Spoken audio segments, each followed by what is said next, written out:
Two tornadoes Wednesday. One tears through a northeast Alberta campground. Anytime you've got an intense tornado going through a campground, really bad things can happen.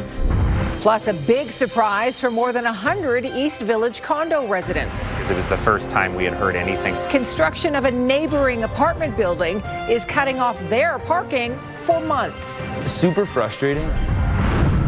And a labor of love. And I could see the transition and the development of Parkinson's. The Calgary caregiver invents an app to help manage his wife's disease. Now it can help many others too. CTV Calgary, local breaking news with Tara Nelson. Calgary man has been charged in a Cochrane child luring investigation. Mounties launched the investigation in May after receiving a report from a parent that their child had shared intimate images with a stranger online. RCMP say they were able to find the suspect's phone number and social media accounts by searching the victim's electronic devices. 29-year-old Alan Rain is charged with luring a child and possession of child sexual abuse material. In eastern Alberta, 3 people have minor injuries after 2 tornadoes swept through the region. We're driving away from it. Quinn, it's okay. Chris Robinson and his family shared video of the funnel cloud as they were trying to get to safety last night. This is near the village of Chauvin, which is about 3 hours southeast of Edmonton. An evacuation order was issued, and there is a lot of damage at the Dilbury Lake Provincial Park. Police say everyone in the campground has been accounted for, and 3 people were sent to hospital for treatment. It's hard to determine the intensity of a tornado just looking at the pictures. Sometimes something that looks really intense doesn't end up being that intense, and it can go in the reverse as well. But certainly these were longer-lived tornadoes, and that tends to suggest that it's a stronger tornado. The second tornado happened near Paradise Valley. So far, there are no reports of damage there. Both tornadoes crossed into Saskatchewan afterward. Let's bring Danielle in now. You had your eye on this very storm last night. Yeah, I did. Certainly some active weather in northern Alberta. We had our own active weather in the south end as well. It's a lot quieter tonight, which is good news for us in southern Alberta.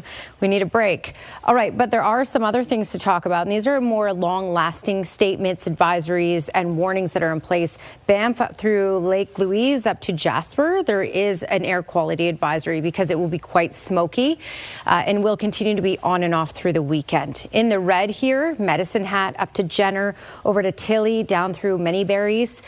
Foremost, these areas under a heat warning because this is where it will be the hottest heading through the next few days. Now, Calgary, we're about a couple degrees outside warning criteria, so we don't have that kind of heat, but we're close. 25 right now, and the heat will just build and build over these next couple of days.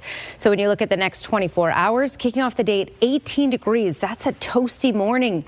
18 at 8 a.m. and at least a high of 27. Very, very small chance of seeing an isolated shower in the afternoon, Tara. Thank you, Danielle. Renters and condo owners in an East Village building are in a bind searching for parking. Initially, they were given less than 2 weeks to find a new place to park after they were told over 100 stalls would be impacted by nearby construction. They now have a little more time, but as Tyler Barrow explains, affordable parking is not that easy to find in Calgary. Living in the East Village's Verve condo unit, Muhammad Iman prioritizes parking. Our own building, it's more secure. I don't want to park 10 minutes away. Yet, he's now searching for a new parking spot. On June 17th, he was notified by First Service Residential, which manages the building, of temporary structural shoring work related to a neighboring development, forcing 123 parking stalls to be vacated. The construction was slated to start less than 2 weeks later on June 29th. We got very short notice to move our vehicles. The impacted residents in the tower created a petition which has over 80 signatures. The deadline to find new parking has been pushed back a few times, but on Monday, the cars need to be gone. Also, 10 fewer spots are now impacted. No consultation or no one talking to us about why this was happening. The residents were told construction is expected to take approximately 4 months, and they would be compensated with $275 a month plus a $100 gift card. That compensation has since been bumped to $310 a month. Industry reports show Calgary has the 3rd highest monthly parking rates in North America, ranking behind only San Francisco and New York. The average price for third-party monthly stalls downtown are anywhere from $366 to nearly $400. Parking for building tenants is even more expensive depending on reserved or unreserved spots, going as high as $577 per month. In a statement, First Service Residential's condo board for The Verve says the board has been working through this matter based on legal advice and has worked to reduce the impact on residents where possible, including securing compensation for affected owners. Money being offered is not enough to cover the parking fees, and there's no consideration of the inconvenience. Those forced to find a temporary spot expect better. Feel like being left out, and as well as the communication has been really poor. The process has been incredibly frustrating because it feels as though we're not being represented. And Tyler joins us from the East Village tonight. So Tyler, did the group look at taking legal action against the management company? Tara, they did, and even met with one lawyer who handles cases like these, but timing is just not on their side. They have secured a meeting with First Service Residential, but they're not, and that story will happen tomorrow afternoon, they're not hopeful much will come of it. Now, one resident we spoke with says regardless of what happens in that meeting, they will all have to be out of their stalls by Monday or they could face legal action. Okay, Tyler, thank you. Since the start of Stampede, the city says it has now received 186 noise complaints related to music and festivals. It's also finished its internal review of the ticket issue to Badlands Music Festival and has decided to rescind it. The city says it's encouraged by the reduction in decibel levels over the past 3 nights, but points out bass levels remain a challenge. Bylaw says it will continue monitoring this venue. As of this morning, there's been 37 noise complaints for Badlands Music Festival. Cowboys Park has received 124 complaints. The next update comes on Sunday, the final day of Stampede. A fixture on the Stampede grounds has hit a major milestone. Scooter Corrick has been working with the Midway for 50 years. As the king of the carnies, Corrick oversees other fairs and festivals across North America too, but his career all started right here in Calgary. Alicia Fieldberg joins us from the Midway tonight. And Alicia, that's one of the things drawing people to Stampede Park. Tara, so far this year, 744,000 people have come to the grounds. Now, that is down slightly, about 68,000 people from this time last year, but still a lot of people coming down here to check out all the fun. Now, earlier today, I met up with Scooter Corrick, who is celebrating his 50th Calgary Stampede. He's been coming down here to work every year, every day of Stampede for 5 decades. Even the year that there was no Calgary Stampede in 2020, there was a fireworks show down here, and he was down at the grounds to watch that. And it's a career he never expected. Time flies when you're having fun, and that's why 5 decades working on the Midway have whirled by for 66-year-old Greg Corrick, better known as Scooter. Time has gone by in a flash. You know, I just take a look and it seems like I started, like yesterday. The excitement in 1977 is the same as the excitement here this morning. He started his Midway career by accident. Corrick is from Calgary and always loved Stampede as a kid. As a teen in 1977, he thought he applied to work the 10-day festival, but soon realized he actually landed a full-time gig with the traveling Midway company. We finished the Calgary Stampede and I came home and announced my mom and my dad that I was traveling with the carnival, which really maybe didn't go over very well. His family soon realized he was making a successful career for himself. He was part of the team that pioneered the cashless Midway and has been vice president of client services for 30 years, managing the Midway at 121 fairs and festivals across North America. We travel with about 550 people wherever we go, and we're one big giant family. Immensely talented people with our company. He's bailed me out a lot of times, and he just has so much knowledge in so many different things, but he's the guy that'll never tell you no. He isn't the only fixture on the Midway that has lasted 5 decades. His favorite ride has too. When I started here in 1977, also appeared on the scene that year was our wave swinger. It's been a fun ride for Scooter, and he has no plans on stopping. Well, I hope we're here in 10 years and we're doing exactly the same thing at my 60th. He says getting to entertain over 150,000 people a day never gets old. Seeing those people at the end of the day, families walking out of here with big smiles on their face and a teddy bear wrapped underneath their arm, and I know they've had a great day, and that gives me a lot of satisfaction. Alicia Fieldberg, CTV News, Calgary. King of the Carnies. Works of art were being served up at Contemporary Calgary's Pancake Breakfast today. Eric Olson is responsible for these pancake creations being served up outside the old Science Centre. They're based on people or photos presented on the spot. First, he creates the outline, then he fills it in, and a few minutes later, the final flip reveals the work. Olson normally uses oil paint for his portraits, but he appreciates the challenge of pancake batter instead. As an artist, it's important to be playful, but also be totally sincere. And so in a way, this is not so dissimilar to the oil painting portraits I like to make. I just love looking at the individuality of each person, right? So this is just sort of a playful version of that. That's really cool. This is the third year Olson has been creating pancake art for Contemporary Calgary's breakfast. Just ahead, an animal advocacy group files a complaint to the Calgary Humane Society over a stampede event on Monday that it says caused distress to an animal. We'll tell you what the Stampede and the Humane Society say. And the province is fast-tracking more than a dozen school projects in Calgary. We have those details just ahead, too.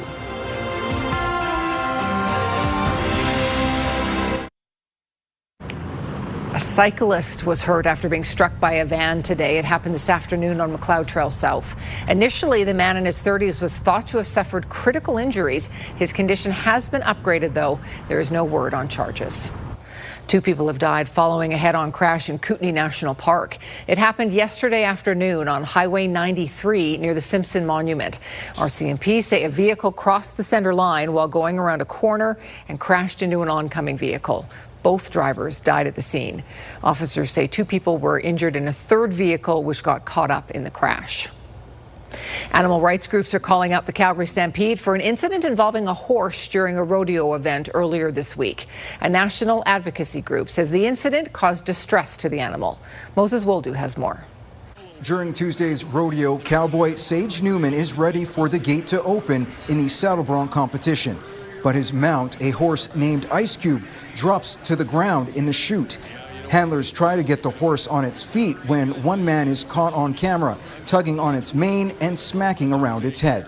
Alberta's Animal Protection Act prohibits causing distress to animals, and distress includes subjecting them to abuse. Alexandra Pester works for Animal Justice, a national animal law advocacy group, filing a complaint to the Calgary Humane Society on Wednesday. These animals are used for entertainment, and there is just no reason to be subjecting them to this kind of distress. The Humane Society is now investigating. We've seen the video, and we did have personnel on site that day. Does appear to be a bit of rough handling. Something the Calgary Stampede acknowledges. In a statement, the Stampede told CTV, our judging team made the decision to remove the horse from competition, and it did not buck. While the horse was unharmed, some behavior that appeared to be exhibited does not align with the expectations of the Stampede. Some have also criticized Newman on social media for not doing something to stop the behavior. We attempted to reach Newman and the rodeo worker involved, but did not hear back from either. The Humane Society says it's not a simple case thanks to the province's Bill 22, the Animal Protection Amendment Act. And that becomes a little bit more complicated when we're dealing with stampede events because they are exempt in generally accepted practices by interpretation by the Crown prosecutors. Pester says times are changing, and so too are opinions of rodeo and chuckwagon events. It's really time for the Calgary Stampede to be a leader and remove these events and show the world that this is not who Calgarians are. Moses Woldu, CTV News, Calgary. The horse involved in the incident, Ice Cube, was not listed in today's competition. 2 wildfires have forced more evacuations and have destroyed some buildings in BC. The fires are burning out of control in the Fraser Canyon. One of them doubled in size overnight to nearly 170 square kilometers. The other has burned about 26 square kilometers and forced people to leave their homes. Staff at a resort near Boston Bar have been watching the destruction on live cameras set up. We lost, 4 or 5 buildings. A lot of people lost trailers, and today we're just coming up to sort of dump out freezers because we're going to be without power for a while. There's nothing left where the fire raced through. Firefighters from surrounding communities have deployed to protect structures, and officials fear high winds could threaten more areas. Officials say the situation is likely to get worse before it gets better. This is CTV News, Calgary. Let's bring Daniela now as we look ahead to our own 5-day forecast. Hot. Yeah, definitely hot. That's the big story for us. And it's a 3-day stretch of excessive heat in many communities. For example, the southeast corner of the province will be into the 30s, absolutely. And we have heat warnings in place there. And for Calgary, we're about a couple degrees off of being in heat warning criteria as we head through these next 3. But it will certainly be very hot, and especially if you're headed to Stampede with all the people in the pavement, that adds a lot to the temperature. All right, 24 degrees is the temperature right now in the city, 25 in Brooks, 28 in Medicine Hat, Lethbridge, Milk River at 27 degrees right now. And this is just getting started. We have a lot of heat building in over the next couple of days, and it's because of the pattern that we will be in. So this is a ridge of high pressure that will be in place, mainly impacting that southeast corner of the province in through southern Saskatchewan and southern and central Manitoba. And this is where we're going to see the most excessive heat. I mean, stateside, you can see this red bubble here. For example, it's been 44 degrees as a high for Phoenix and Las Vegas today. So a lot of heat under this ridge of high pressure, especially stateside, certainly catching the edge, the southeast edge of our province. And we'll notice some of that heat will get a little warmer than what we had today in Calgary, and that will last through the weekend. So the high 20s is what you can expect for daytime highs. All right, this is where we do have the heat warning in place because this is the area that will be the hottest in our province. So this is really from Jenner down through Medicine Hat, Foremost, Many Berries. These areas we're looking at temperatures in those lower 30s for daytime highs and overnight lows in those mid-teens for the next 3 to 4 days. Also, poor air quality Banff up through Lake Louise towards Jasper. And that's why there's an advisory in place there. On and off, we'll have smoky conditions push through that area and will result in poor air quality, absolutely. All right, so when we look at radar and satellite, there's nothing happening out here right now. So there's nothing really to worry about at the moment. There's a small chance of any sort of isolated shower to develop from now and for the next couple of hours. And it will be very isolated in southern Alberta. So nothing really that you have to worry about. As we pass through tomorrow, there will be a lot of sunshine thanks to this ridge of high pressure. And then there's a small chance of an isolated shower in Calgary in the afternoon hours, especially after 3 o'clock. It's a small chance. Likely you won't see anything at all. And then late Saturday, severe thunderstorms up the QE2, so Innisfail towards Red Deer. All right, looking at the Action Furnace 5-day forecast, 27 degrees for the next 2 days and up to 28 by Sunday. Tara. Now, the province is fast-tracking more than a dozen school projects in Calgary. Of the 16 Calgary projects, most of them are moving on to the construction phase. A majority of the projects target neighborhoods in the northeast and the northwest corners of the city.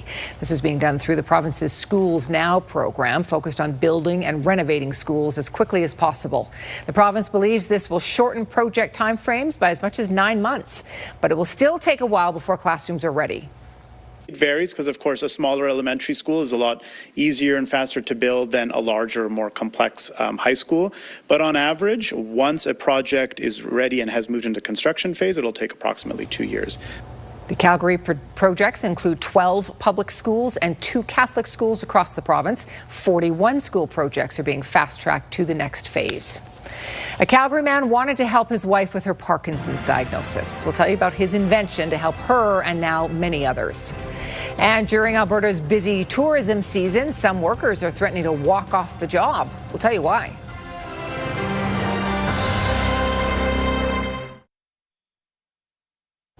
More than 100 tourism workers are threatening to walk off the job during Banff and Jasper's busiest sightseeing season. Employees at Brewster's took their labor dispute public today, saying their employer's record profits don't line up with what they're calling its lowball offer. Tim Brook explains. It's not where you'd expect to see tourism workers on a busy summer day in Banff. We're holding a practice strike today to pressure management for higher wages and to come back to the bargaining table with a fair offer. 125 Brewster employees are threatening legal action against their employer. Most were on shift Thursday, but those here made it known. If we don't get it, shut it down. If we don't get it, shut it down. If we don't get it, shut it down. Staff overwhelmingly voted to authorize strike action last month. They include drivers, mechanics, and bus washers, and they could walk off the job as soon as July 28th. It means there's going to be thousands of guests that are coming here on vacation that aren't going to have reliable transportation. We've been at the table and remain to be at the negotiation table, bargaining in good faith with the goal of finding a fair deal for our team who we care deeply about. Brewster is owned by U.S.-based company Pursuit Attractions and Hospitality. It currently dominates the area's sightseeing industry, owning 6 of Banff and Jasper's 9 main tourist attractions. That would be like a concern for me because, the locals, we have to give them an heads up, right? I can see why Canadians would be upset. It should be left for Canadian people. It takes away from the income and of the country, so it probably is a concern. They made record profits the last 2 years. And, the wage increases that they've offered us are not substantial enough to keep up with the cost of living here. Last year, Pursuit reported a record revenue of $452 million with a profit of almost $22.7 million. I'm not going to negotiate in the media. I don't think that's a helpful forum to share details that are being discussed at the bargaining table. The two sides say they'll return to that table soon. Tim Brooke, CTV News, Banff. Canada's Competition Bureau previously launched an investigation into Pursuit's dominance of the industry after complaints were filed by other local Banff businesses. Its investigation came back clear. A new study finds the surge in use of drugs like Ozempic and Wegovy has been accompanied by a surge in preventable calls to poison control. Researchers at the University of Texas San Antonio looked at calls to poison control before and after 2021. That's the year U.S. officials first approved those GLP-1 drugs to be used for chronic weight management alongside diabetes. Before that switch, the call centers got roughly 1,000 to 1,500 calls about GLP-1s. The figure reached more than 8,000 calls by 2023. The authors say most cases stemmed from unintentional dosing errors. They argue better patient education around weight loss drugs is crucial to reduce preventable mistakes. A Calgary man has developed an app to help people with Parkinson's track symptoms and medications between doctor's appointments. He came up with the idea after years of helping his wife manage the disease. Kevin Green reports. Gary Swanson created My Care Cycle Parkinson's after years of helping his wife Fiona navigate the disease. The app tracks details that can be hard to remember between doctor's appointments. And I could see the transition and the development of Parkinson's. I could see where it could become very difficult tracking medication or tracking mood or exercise programs. For Fiona, that tracking is not just about numbers or notes. She says Parkinson's can affect memory, medication timing, and the way her movement changes through the day. I realized how important the timing was, and then I have the app now, and so now I can put it in there, and it shows when I took the medication. The app allows users to log changes in symptoms, mood, and exercise, and log medications. And you want to try and keep track and make sure that the medications are taken at a consistent time. The app also creates reports for medical professionals. The doctor can look and go, okay, so you've been pretty consistent taking your medication in the morning and afternoon, but you're sort of laxing a bit in the evening, so we can make adjustments. Parkinson's patients must remember a lot during short medical appointments. Parkinson Association CEO Lana Tordoff says tools that organize information make a big difference. So this is where an app like Gary's creating can come in really handy. You don't have somebody else to kind of anecdotally support what you're telling your physician. For the Swansons, the My Care Cycle app is a digital tool with a personal origin, a way to turn their daily experience with Parkinson's into something that can help others. I hope someone downloads the app and they go, yes, this is useful. This will make things so much easier to help us deal with the My Care Cycle Parkinson's is available on the Apple App Store. While it tracks medical information, it does not provide medical advice. Kevin Green, CTV News, Calgary. Over 120,000 Canadians have Parkinson's disease. About 15,000 of them live here in Alberta. Some sweet Italian treats are being served up, cowboy style. We'll show you what that looks like next as we stroll the grounds with the Cannoli Cowboy.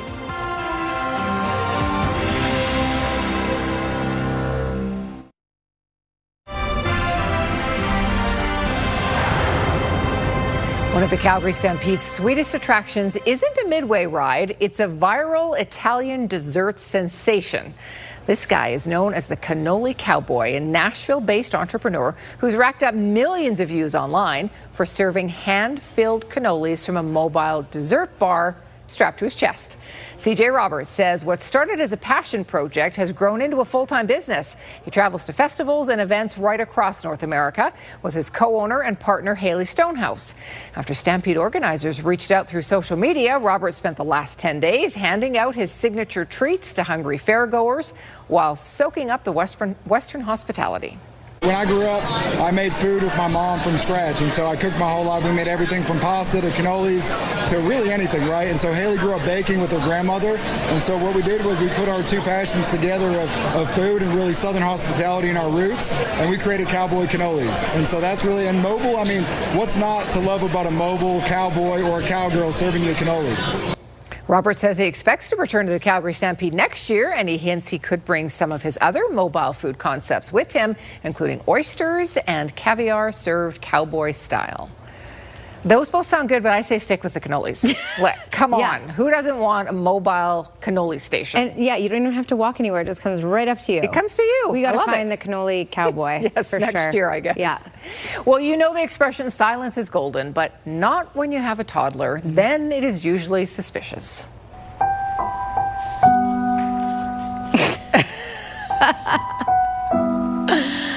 Should have known something was going on in the quiet. A little toddler placing stickers all over her Pomeranian. The dog doesn't seem to mind, at least not yet. But when it comes time to get the stickers off the dog, that might be the problem. Yeah, that's a good point. Right now, though, it's a wonderful moment. You might just have to shave the Pomeranian down. Yeah, a little bit. A drone video shot at Mount Etna is giving an incredible look at some lava flows as it erupts. So you can see a red-hot stream of lava. It looks like it's pouring into a deep summit opening near the northeast crater. Instead of running down the flanks, the lava appears to fall back into a hole at the top. I just learned today that Etna summit is not actually one single vent. There's several craters that act independently. Etna is Europe's largest volcano and one of its most active. Luckily, because of its high altitude, Etna's eruptions rarely threaten nearby populated areas. That is quite magical, though. Look at that. It's stunning. It's mesmerizing. Yeah. Mesmerizing. Yeah. Hypnotic. Yes. Well, you may be hitting a golf course this weekend. Hopefully your game is not disrupted like this. Oh, he's coming right at us. Yeah, this crazy video was captured from someone's golf cart. It shows a suspect leading a police chase right through this Ohio golf course. Police, I shouldn't laugh, but that was funny. Police say the chase itself lasted about 10 minutes, but the driver of the van, who'd actually been accused of attempted murder, had been on the run for hours. The chase came to an end when the van plowed into a patrol vehicle. The suspect was eventually apprehended. That would be kind of terrifying to have that come. Yeah. Especially, right when people are golfing, it's pretty calm. Yes. And respectful. Yes. You'd be like, what is happening here? And then that. Huh. Well, you may be in line for a payment if you buy beef. Coming up, details about lawsuits alleging a price-fixing conspiracy.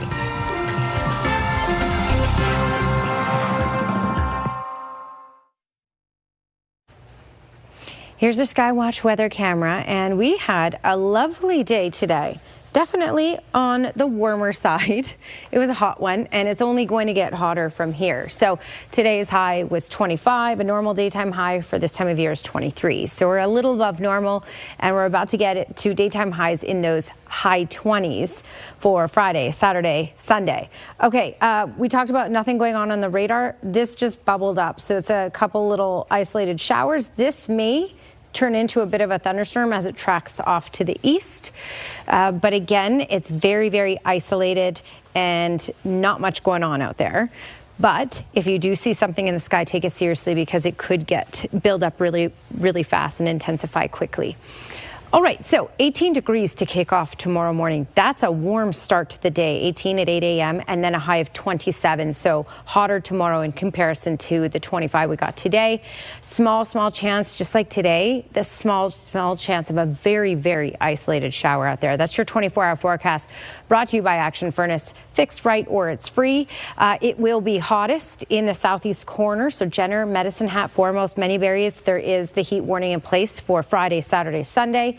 And then Banff up to Jasper is where we have the advisory for very poor air quality for Friday, Saturday, Sunday. Checking out temperatures, Kamloops, Kelowna, 30 degrees for tomorrow, Edmonton, 24, likely instability in the Rocky Mountain House area. And as we head down to Drumheller, Brooks, Lethbridge, Medicine Hat, Milk River, you can see daytime highs just above that 30 mark. So a real hot one in these communities. Tara. Thank you, Danielle. RCMP in Northern Alberta have expanded the search area for a missing 6-year-old boy. He is the subject of an Amber Alert. Mounties say 6-year-old Lanakai Morrison was abducted by his mother, Krista Morrison, on Tuesday, northwest of Grand Prairie. 2 tornadoes hit central Alberta last night and 3 people were taken to hospital when one of those tornadoes swept through a campground. And people who live in an East Village condo complex say they're being forced out of their underground parking stalls because of construction that's starting up next door.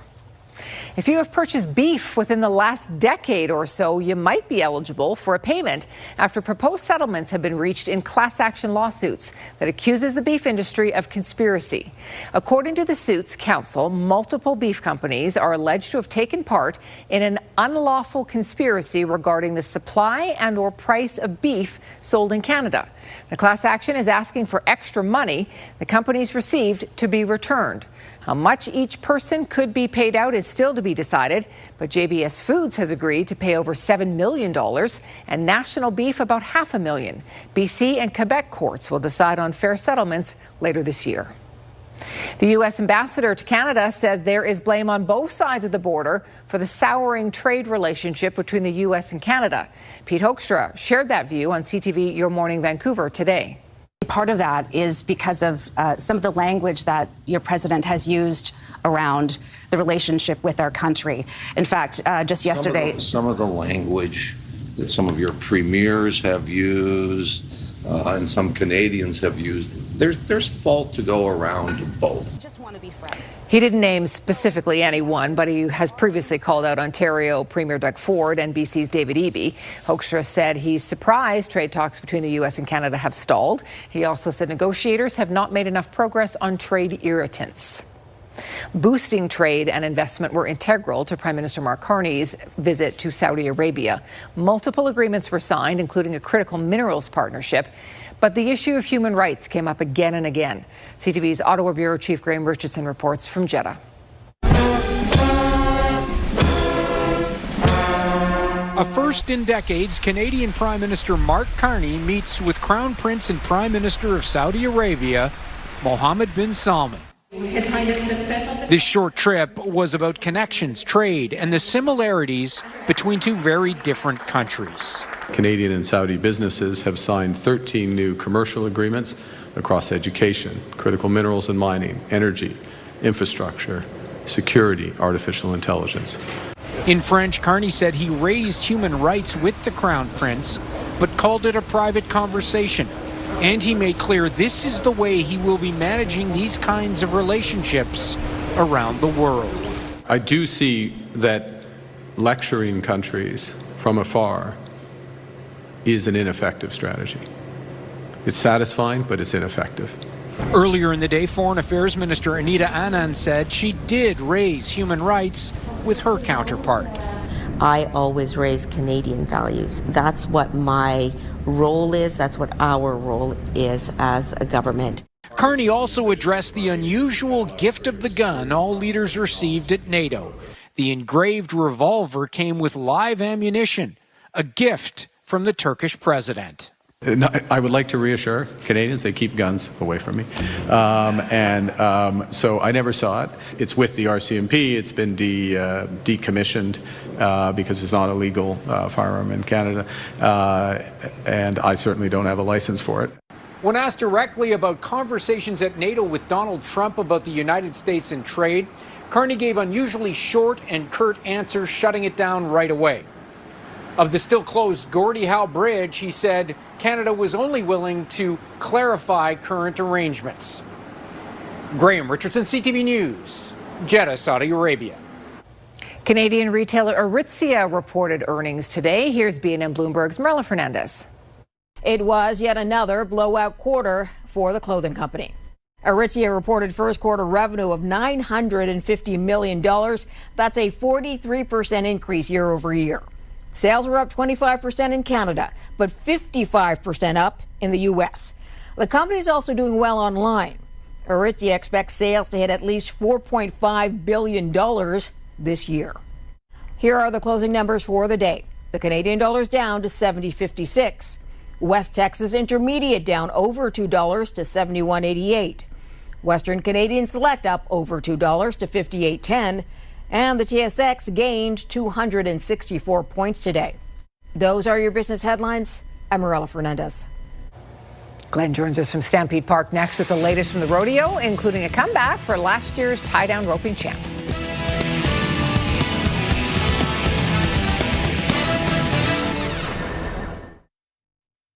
Now I'm only falling apart. There's nothing I can do. A total eclipse of the heart. Bonnie Tyler has passed away. Tyler was born in Wales and was best known for her 1983 hit Total Eclipse of the Heart. The song spent a month at the top of the U.S. charts. Tyler, who was a 3-time Grammy nominee, died in hospital in Portugal, where she had recently undergone surgery. Bonnie Tyler was 75. We are now past the midway point of the Calgary Stampede. Glenn Campbell joins us from the grounds tonight. Glenn, a whole new group of competitors today. Tara, the Cowboys and Cowgirls from Pool C took center stage on day number 7, and only 4 Canadians involved in this pool. Let's check out the highlights. As usual, we start off with a little bareback, and that is Luke Thrash of Stephenville, Texas. He's on Cracker Jack, and this is a cracker of a ride. They combined for an 86-point ride. Tops of the day and worth $7,000. Ladies barrel racing, Cassie Mowry of Dublin, Texas. She had the arena record heading into today. She's on Jarvis, and check out this fantastic run. They blaze around those barrels in 16.68 seconds. Earlier in the round, Michelle Alley of Madisonville, Texas. She had broken the record, but Mowry gets it back with that 16.68. What a show the ladies put on this afternoon. Tie-down roping, and we had a tie for first place. First cowboy out was Macon Murphy, and he was making a little money this afternoon. Take a look at that ride, 7 flat. Well, not to be outdone, Zach Youngblood says, I can do that as well. He ends up roping and tying that calf in 7 seconds. They both walk away with $6,250. Steer wrestling now, and that's Riley Duvall of Chakotah, Oklahoma. He's on Dr. Pepper. Take a look at this time, a 4-2 best of the day. He will cash a check worth $7,000. Saddle Bronco, we had a tie for first this afternoon. Ryder Wright of Beaver, Utah got things started up as he teams up with Yo-Yo Marble for an 88.5-point ride.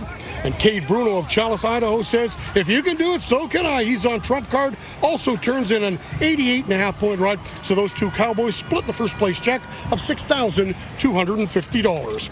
Breakaway roping, and not the greatest day for the Cowgirls, but the #1 ranked breakaway roper in the world does what she does best. Take a look at that time, 2-4.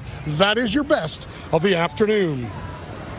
And finally, in bull riding, the best ride of the day turned in by Josh Frost from Randlett, Utah. He's on Blood Creek, and take a look at this. He hangs on for the 8 seconds, 89-point ride, and that is worth a cool $7,000. Shad Mayfield is back to defend his tie-down roping title. After winning the championship last year, Mayfield of Lippon, Texas, had to have surgery on his left hip. A few months later, he had to have the identical surgery on the right hip.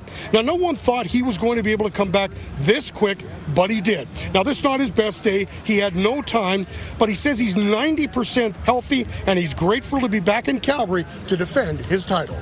Feels amazing to be back here in Calgary. I got the win here last year in the position that I'm sitting, coming back, being out all year. I have a big opportunity to come here at Calgary and do good over the next 2 rounds, and hopefully make it back Sunday and be right where I need to be in the standings. Look, it's amazing that you're even back. How on earth did you get back so you can do what you can do? Lots of hard work. I wasn't supposed to be back, anywhere around this time. It was supposed to be really all year out, but I put in a lot of work. I wouldn't take no for an answer. Lots of therapy, lots of working out, just everything I could do. I said, I have a goal. I want to be back by Calgary because I don't like sitting out. So here we are. Jason Glass continues to make a charge in the Rangeland Derby. Glass had another fantastic night last night. He was hooked up in Heat 8 with Chad Fike and Aubrey Mottawillow, and Glass blazes around the track in 1:11.14. Fike had the second fastest time of the night, just 0.85 seconds behind Glass, who remains in 4th place in the aggregate. The top 3, they remain the same. Jamie Labacane continues to lead the way. Defending champ Chance Vegan is in 2nd place, and Ray Crotto Jr. is in 3rd. Calgary Stampede Report, brought to you by Lamley's, the official Western wear supplier of the Calgary Stampede.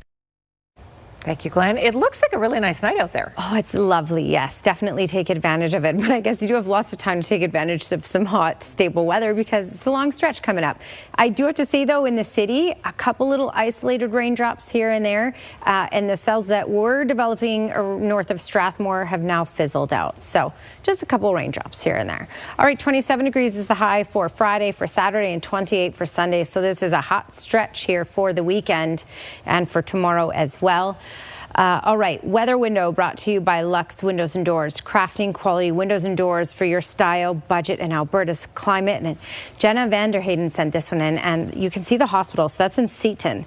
And this is an impressive storm that passed through yesterday. You can see the popcorn looking top, strong updraft, downdraft. That was something. A lot of cells were something yesterday. Impressive photo. Thanks for your company tonight. Have a terrific evening. We'll see you again tomorrow.